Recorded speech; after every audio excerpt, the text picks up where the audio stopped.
તો હેલો દોસ્તો, કેમ છો? મજામાં થશો ને? આજ આપણે આવી ગયા છીએ આપણા ભોલવે અને અહીંયા જે વ્યાન આપણે બનાવેલું હતું ને ત્યાં આવ્યા છીએ. તમે અહીંયા જોઈ શકો છો. જો આ છે ને એ વેન છે અને પાણી અત્યારે ભાઈ બહુ મોટી જાય છે ને અત્યારે અહીંયા આપણે આવી ગયા છીએ. અને ભોલવામાં જોઈએ તો ભાઈ યારું નીકળ્યો છે. વિડીયો તમે નથી બનાવ્યો પણ પડખે બેઠો છે ને તમને હું દેખાડું કે કેવો છે. અને યારો આપણા ભોલોમાં થઈ ગયો હતો પણ માઇન્ડ કાઢ્યો કેમ કે એકલો જ હતો ને એટલે વિડીયો નથી બનાવ્યો અને તમને દેખાડું. તમે આમ જુઓ, આપણે ભોલવા જો માંડ્યા હોય ને ભાઈ તો જોઈને બધું કરવું કેમ કે અંદર અત્યારે પાણી ચાલુ હોય ને એટલે યારું આવી જાય, પડકા આવી જાય.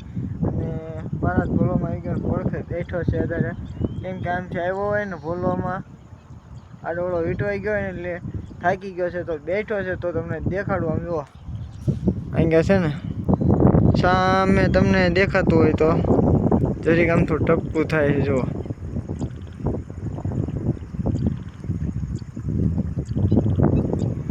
જો છે આ છે ને ભાઈ યારું છે. હતો જો અહીંયા હતો, જો અહીંયા હતો ને નેસી તણે અહીંયા આવ્યો છે. જો અહીંયા આ ઝૂમ કરીને તમને દેખાડું, તમને દેખાય. જો હા ઝૂમ કર્યું તમને દેખાતો છે. જો આ લીટો દેખાય ને એ યારું છે. જે લીટો દેખાય ને એ યારું પડ્યો છે.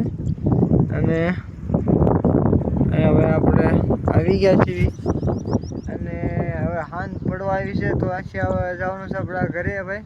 અને આ તમને દેખાડવાનું હતું કે જો ભાઈ ભોલવા માંગતા હોય ને તો જરૂર છે ને ભાઈ બધું તપાસ કરીને પછી છોડજો. અને કદાચ ના તો યારું છે, બાકી ઝેરી યારું હોય તો છોડતાની સાથે કરડી જાય. એટલે જણાવવાનું હતું ભાઈ કે ભોલવા માંડતા હોય, રેડિયો માંડતા હોય બધા જોઈને ભાઈ અત્યારે ચોમાસામાં કેમ કે બધા માનતા જ હોય અને બધા અત્યારે ઝીંગા માટે જતા હોય, કોઈક કચલા માટે જતા હોય, બધા માટે જતા હોય. એટલે ખાડીએ કોઈક નાકા હોય ના બધે માનતા હોય ને તો બધાને કહેવાનું કે ભાઈ ધ્યાન રાખીને અત્યારે ભાઈ બધું કામ કરજો. કેમ કે તમે ભોલું રાત પાડીનું માંડેલું હોય તો સવારે તમે છોડવા જાઓ, લેવા જાઓ ને તારે એક તપાસી લેવાનું કે અંદર કંઈ છે નહીં. અંદર બધું સરખું તપાસીને પછી ભોલવામાં છે છોડવાનું. અને આટલું હતું ભાઈ વિડીયોમાં તમને કહેવાનું. તો વિડીયો ગમે ને તો લાઈક સબસ્ક્રાઈબ કરવાનું ભૂલતા નહીં. મળશે એક નેક્સ્ટ વિડીયો. તારે બધા જય માતાજી.